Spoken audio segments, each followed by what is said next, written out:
Bud Not Buddy, Chapter 3. The only thing I could hear was my own breath. It was so loud that it sounded like there were 6 scared people locked up in the shed. I closed my eyes and thought real hard about making my breathing slow down. Pretty soon it sounded like the 5 other breathers in the shed had left. I was still scared, but now it was that get real excited and want to move around kind of scared. It didn't take too long for my eyes to get used to the dark. There was a gray gas can in one corner next to a bunch of gray rakes and a pile of gray rags, and a gray tire next to some gray fishing poles. Maybe Mr. Amos had only pretended to lock the door.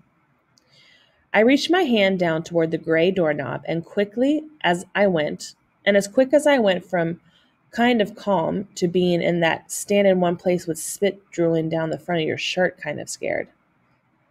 Halfway up the door, there were three flat monster heads guarding the doorknob. Each head had 2 little round eyes staring right at me. The eyes were the only thing in the shed that weren't gray. They were a bright yellow with a big black spot right in the middle.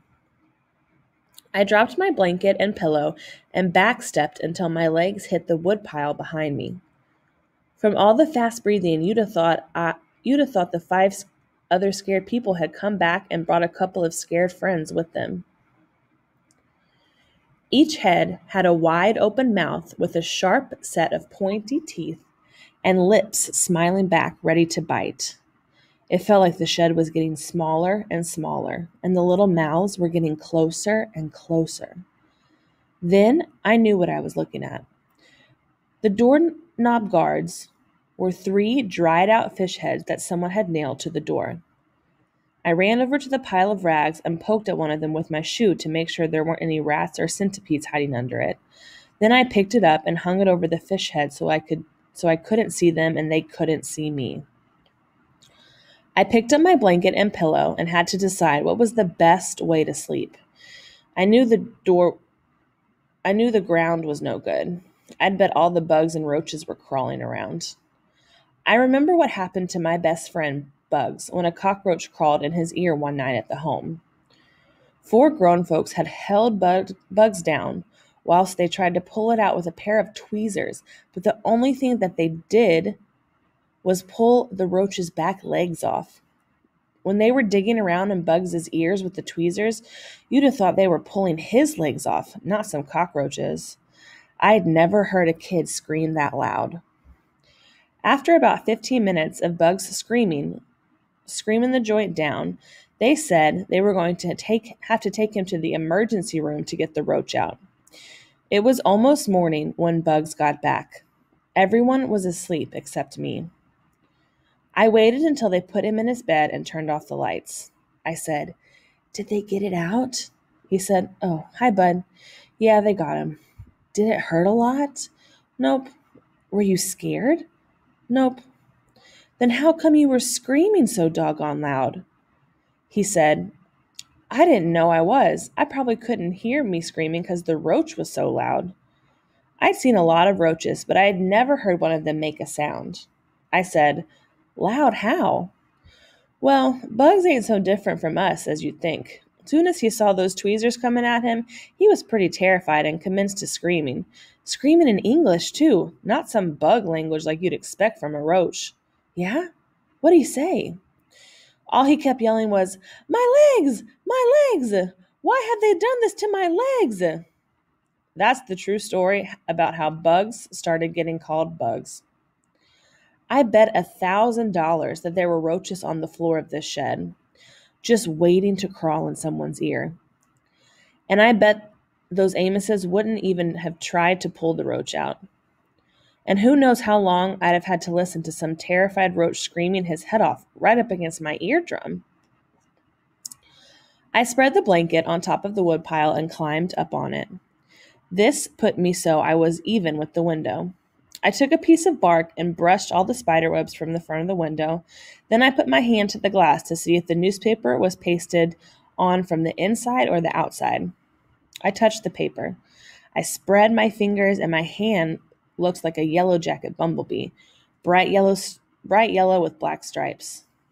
This was a great place to have shadow puppets, so I made my hand be a wolf and a dog and a duck.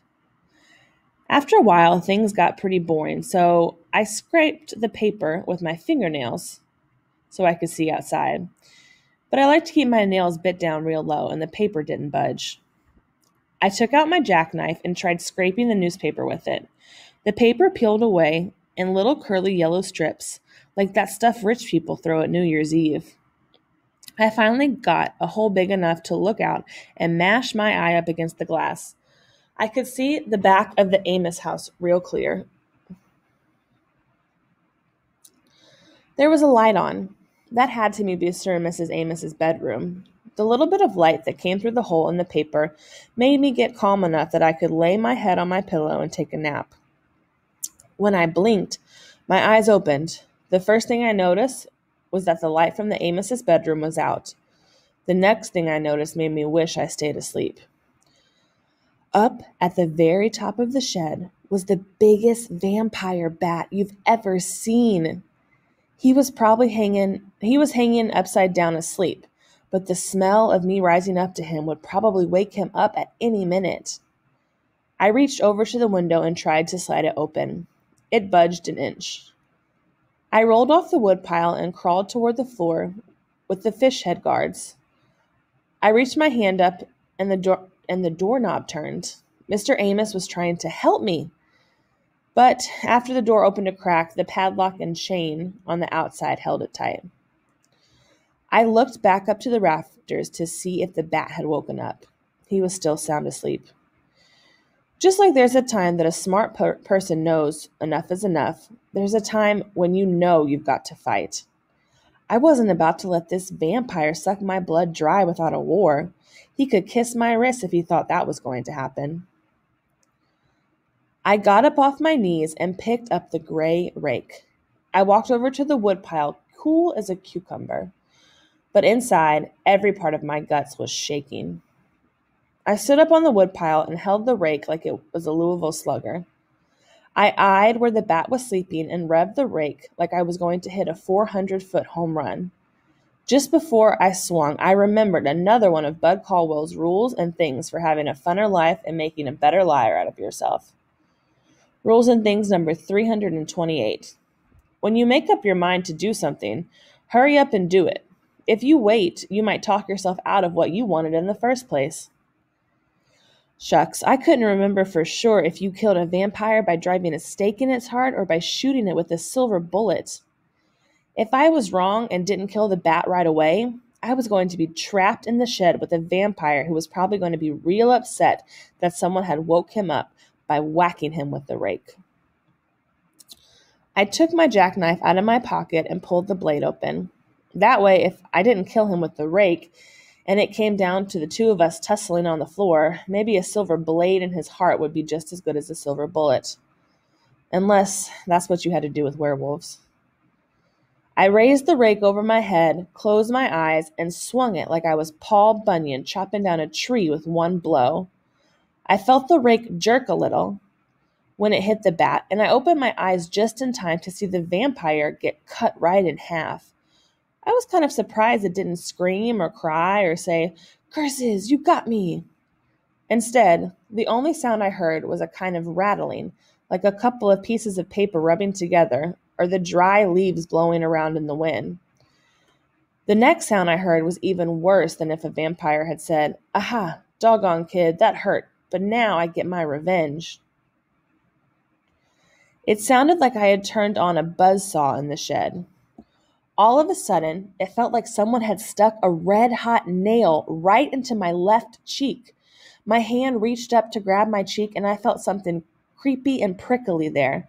I brought my hand back down, and it was holding the biggest, maddest hornet I'd ever seen. I squeezed my hand shut to crush it, but I got another sting on my palm. What I thought was a vampire bat hanging on the ceiling was really a hornet's nest, and now there were about 6,000 hornets flying around in the tiny shed, and each and every one of them was looking for me. Another fire nail went into my knee, and a second one went into my sock. Maybe this was why the other kid that they'd found in here had been as big as a whale. He was swollen up from all the hornet stings. I dropped my shoulder down and charged at the door with all my might. The door banged against the lock, but didn't budge an inch. All that happened was the rag I'd covered the fish heads with came off, and I got bounced back and landed square on the floor. I jumped up again. This time, when I charged the door, I put my hand out like Paul Robeson running down the football field. This wasn't a real good idea. I forgot all about the fish head door guards. My fingers went right into the mouth of the biggest one, and his little needle teeth cut me like a razor. I pulled my hand back and screamed. Another hornet buzzed into my ear, and it felt like someone had poured hot wax right down into my brain. The only thing I could think to do was jump on the woodpile and bust the glass of the window. I grabbed the handles of the window and gave them one more jerk. I guess being scared gives you a lot of strength, because this time the window flew open with a loud bang. 3 hornets found me at the same time, and all 4 of us fell out of the window. As soon as we hit the ground, I rolled as far away from the shed as I could go. I smacked it and whacked the hornets that had taken a ride on me and just laid there until I could catch my breath. After a while, the stings and the fish guard bite quit hurting so much. I started getting madder and madder. I was mad at the Amoses, but most of all, I was mad at me for believing that there was really a vampire in the shed and for getting trapped like this where there wasn't anybody who cared about what happened to me. I simmered down and started thinking about getting even. I wondered how hard I'd have to pull the trigger in that double-barrel shotgun for it to go off. I sneaked up the back porch steps to get inside the house. Maybe the vampire bat didn't say it, but the only thing on my mind was, aha, you doggone Amoses, that hurt, but now I get my revenge. Chapter 4. They hadn't locked the kitchen window. It slid open with just a couple of squeaks, and then I was inside the Amos house, crouched down like a cat burglar. Quick as a rabbit, I looked under the table to see if they had moved my suitcase. I was still there. It was still there. I got a whole lot calmer when I picked it up, and it was the right weight. I didn't think they'd taken anything out of it. I couldn't be sure until I looked inside, but I could do that later. I took in a deep breath and looked over at the icebox to see if the shotgun was still there. I let all the air out in a big puff when I saw it. Shucks, you'd think that the Amoses being so doggone mean, they'd worry about leaving a big old gun like that out in the open. What if one of their visitors got real mad at them about something? I unlocked the back door and set my suitcase on the first step of the porch so I could make a quick getaway after I was through paying these Amoses back. I opened the screen door real quiet and went back into the house. Fair is fair. The Amoses deserve what they were going to get. I can't all the way blame Todd for giving me trouble, though. If I had a regular home with a mother and father, I wouldn't be too happy about other kids living in my house either. Being unhappy about it is one thing, but torturing the kids who are there, even though they don't want to be, is another. It was my job to make sure other kids who didn't know where their mothers and fathers were didn't have to put up with Todd. My heart started jumping around in my stomach as soon as I reached out for the shotgun. It was a lot longer and heavier than I thought it would be. I lifted it and felt how solid the smooth brown wood was against my shoulder. With it up close to my face like this, I could smell the gray metal of the barrel and the gun oil Mr. Amos used on it. I aimed the gun at the stove and pretended I was shooting at an elephant, or a tiger, or a dragon, or a tiger, or best of all, Todd. I imagined how it would feel to creep up to his bed while he was sleeping and put the shotgun barrel right in his nose. After that, I'd have to do some quick moving to get the grown-up Amoses. Unless they were real sound sleepers, the shotgun going off in Todd's room would give them a clue that something was going on. I lowered the gun. These things were just too dangerous to play with or to take chances with. That's why the first part of my revenge plan was to get this gun out of the way. If something went wrong and the Amoses woke up, I didn't want them rushing down to the kitchen to get the gun. I knew they'd shoot me in a flash and tell the home it was an accident. I took the gun outside and put it on the back porch in a corner where they wouldn't be able to see it until daytime. I felt a lot better when it was out of my hands. When I was back in the kitchen, I started opening cupboards looking for the drinking glasses. The first one I opened had the jelly jar they had given to me to drink out of at supper time. I walked over to the sink and turned on one of the spigots. These Amoses had hot water running right into the house. I let it run for a second to warm up and put a dish rag in the bottom of the sink so the splashing wasn't too loud. When the water was good and hot, I stuck the jelly jar underneath until it was filled to the brim. I started down the hall. Todd's door came open, easy as anything. I tiptoed over to his bed. He was deep asleep and his hands were crossed on his chest like he was ready for the graveyard. I dipped my middle finger in the water. It felt like the perfect temperature. I held my breath and picked up one of Todd's chubby hands. One of the older boys at the home told me if you dip someone's hand in a warm glass of water while they're asleep, they don't have any choice but to pee the bed. It's something about chemistry and biology making up some valve in your guts open and whoop, zoop, sloop, you got a wet bed. I started to dip Todd's fingers in the water, but I couldn't dip more than 2 fingers at a time. Todd's bed stayed as dry as the desert. I tried holding Todd's hand flat and pouring water over it, but he still didn't wet the bed. Finally, I decided to just pour the water on his pajama pants. I pulled the blanket and sheet down and emptied the jar. His face twitched a couple of times, and for a minute it looked like his eyes were going to come open, but they stayed shut. He smiled, and the warm water from the jelly jar opened that little valve up, and whoop, zoop, sloop, he soaked his sheets. I tiptoed out of the room and down the hall and out the door. My favorite saying in the whole world is, "He who laughs last laughs best." So I put my hand over my mouth and whispered, "Ha ha ha." I picked up my suitcase and walked to the street. Man, I was on the lam. I was just like public enemy number 1. If J. Edgar Hoover and the FBI saw me now, I'd be in some real serious hot water.